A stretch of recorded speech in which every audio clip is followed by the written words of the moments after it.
Hello, welcome to our virtual Veterans Day program for 2020. Please stand for the Pledge of Allegiance and place your right hand on your heart.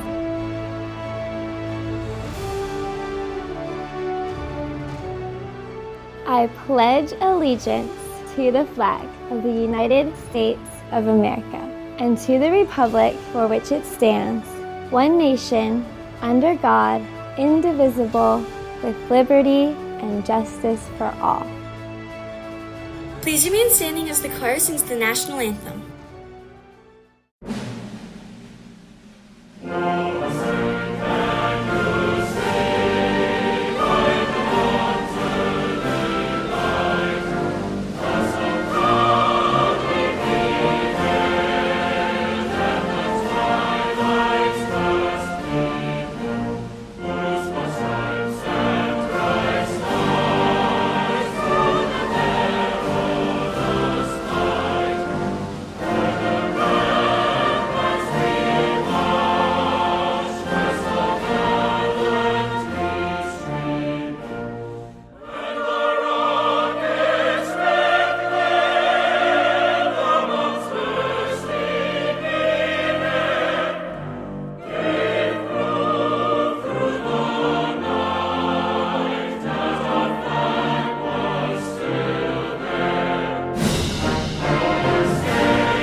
Thank you. Please be seated.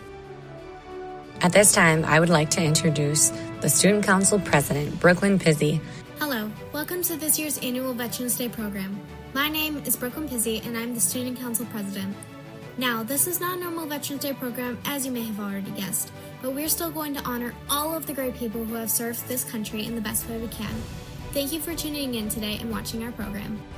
We would like to recognize veterans that have served through a slideshow presentation that will be shown throughout the program.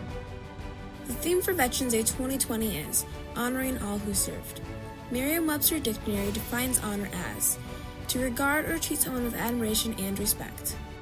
What this definition does not accurately capture is the sacrifice that veterans make to serve our country. When we normally think of what a veteran is, what comes to mind might be someone who was on the front lines of the battlefield.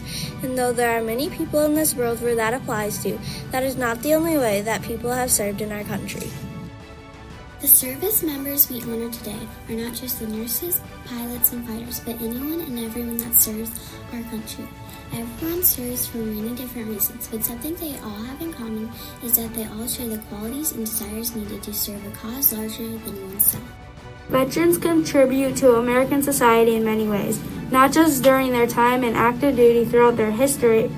Military service members put on their uniforms to protect the values and liberties this nation was built on. Veterans take the lessons they have learned and the experiences they have gained and continue their service to our nation by strengthening our communities. They become our nation's leaders, scientists, entrepreneurs, and more. Some veterans volunteer to make this world a better place even when they are off the battlefield. Some volunteer their time to assist retired military veterans of all branches of service and navigate the freedom they've earned after a career in uniform. Today, people throughout the country will gather to remember, to honor, and pay gratitude to those who have served our country. Our program today is our way to honor those who made the ultimate sacrifice so that we can live freely. While we have many special guests with us today, we are aware of those who have paid the ultimate sacrifice. And here with us in spirit, to honor the service and memory, we will now observe a moment of silence.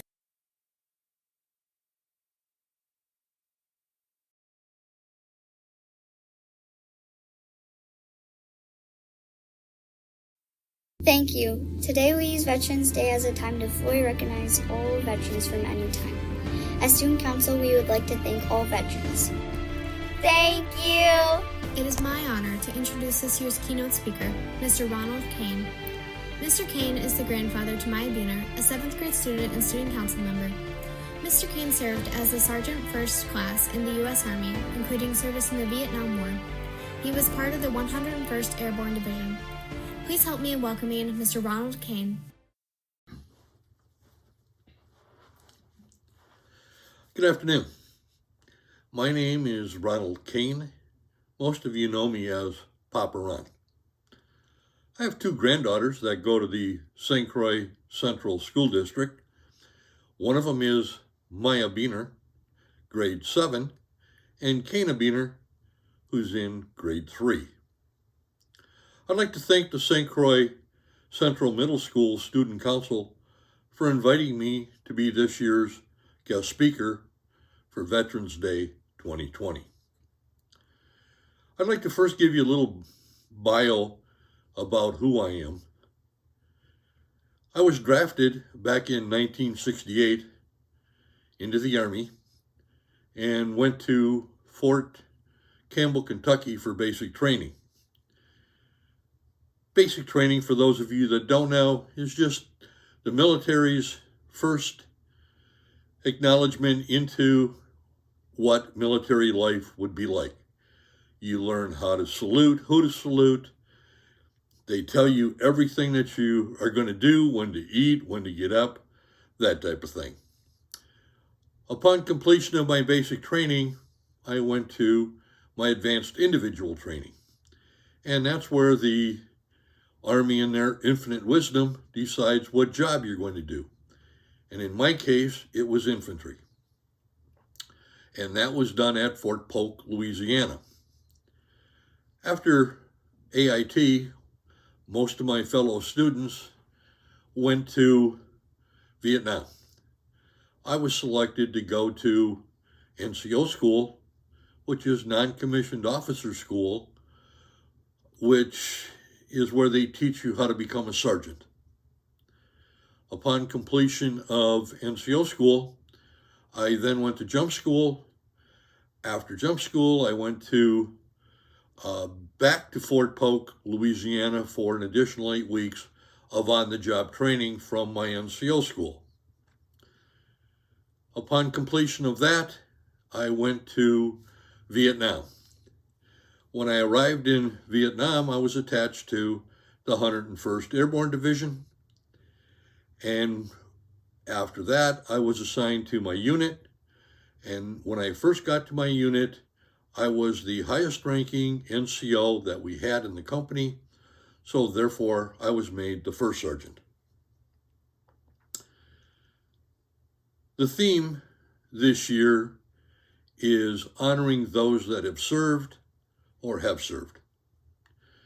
My first thought when I heard this was of the fellow soldiers that were in my unit that had died and how we honored them. And we did that by, when we went back to our rear area, we would hold a service for them. And that would consist of taking an M16, attaching a bayonet to it, taking a helmet, putting that on top of the rifle, placing spit-shine boots in front of the rifle, and we would hold a service. Sometime during the service, as the first sergeant, I would say a few words about each individual or individual that had passed away. The military honors their individuals in a couple of ways. One could be by promotions. Now, promotion is moving, say, from a private to a corporal, or a corporal to a sergeant. As an officer, maybe from a second lieutenant to a first lieutenant to a captain. When I was in Vietnam, I was offered a field commission, which meant that I would go from being a sergeant to an officer, second lieutenant. Because of what it entailed going back to the United States, me not wanting to leave the people that I was in the field with, I declined it.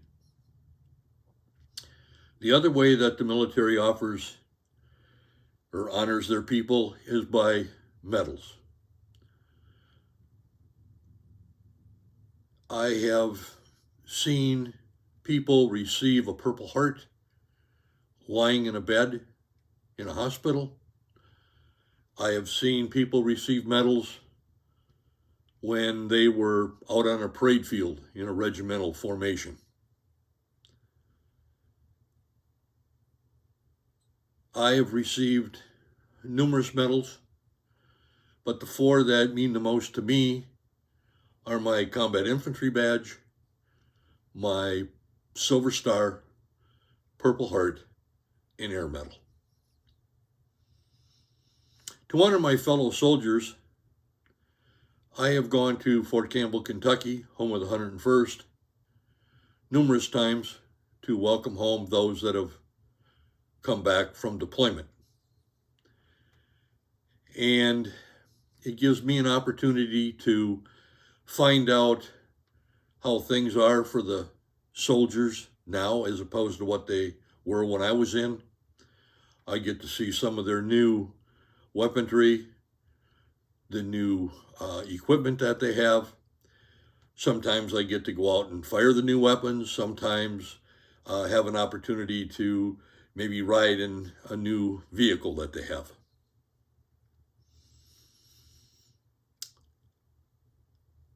The community offers or honors their veterans in numerous ways.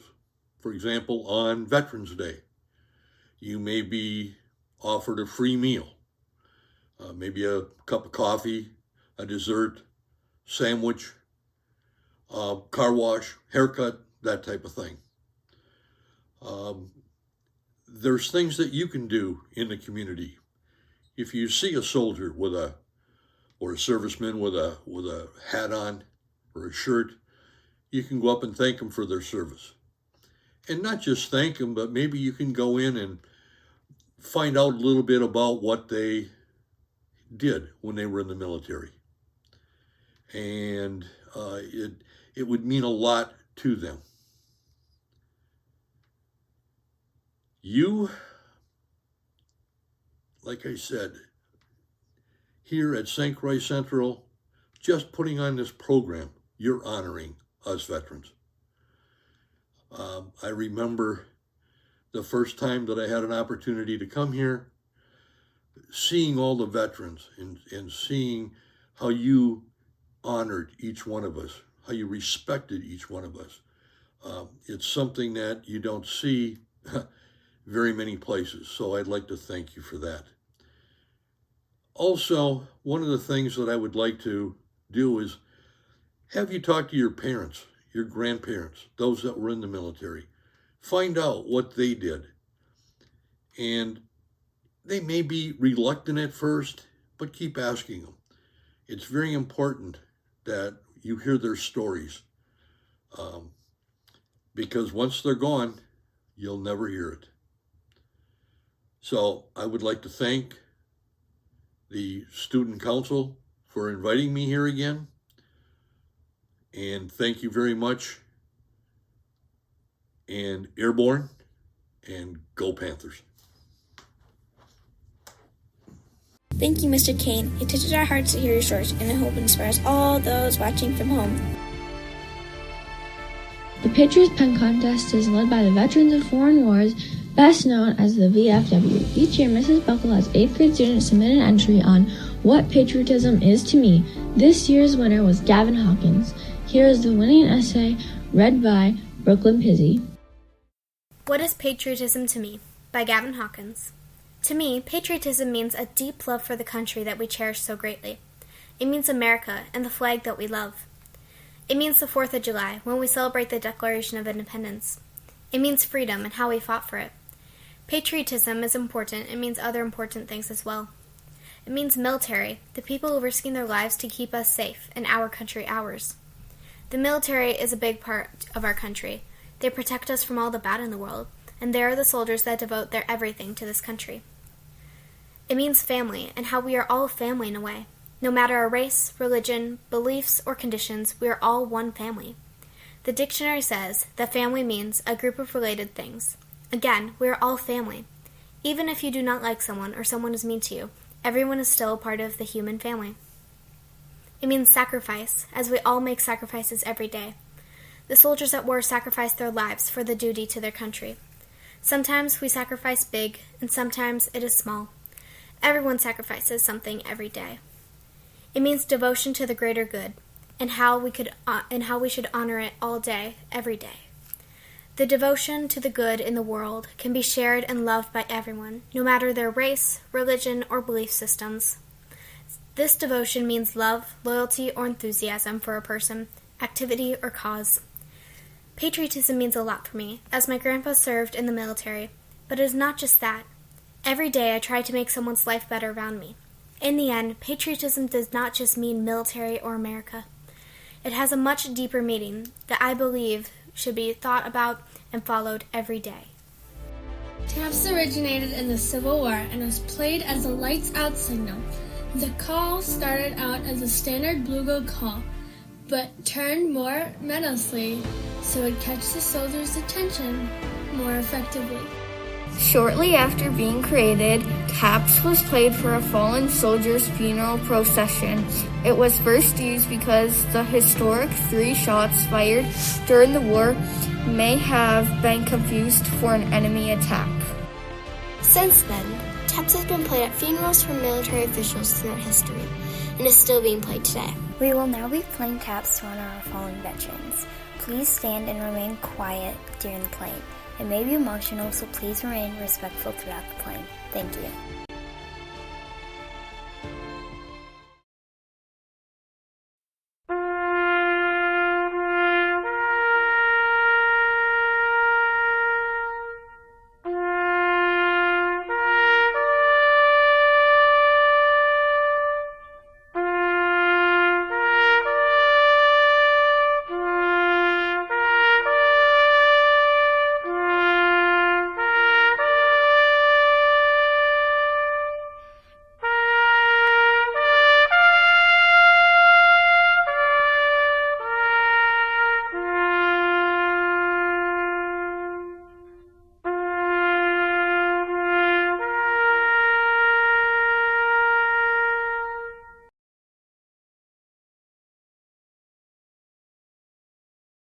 Thank you to all of the veteran spouses, community members, staff, and students. We are thankful for this opportunity to honor those who have shaped our country. We are encouraged to express our gratitude every day of the year, especially this day. Thank you again, veterans. Life would not be the same without you. If you're interested in going out to dinner sometime on this honorable day, some local food vendors are wanting to express their gratitude by giving military discounts. In Hammond, Cheap Andy's is offering 10% off. Raz's is also offering 20% off.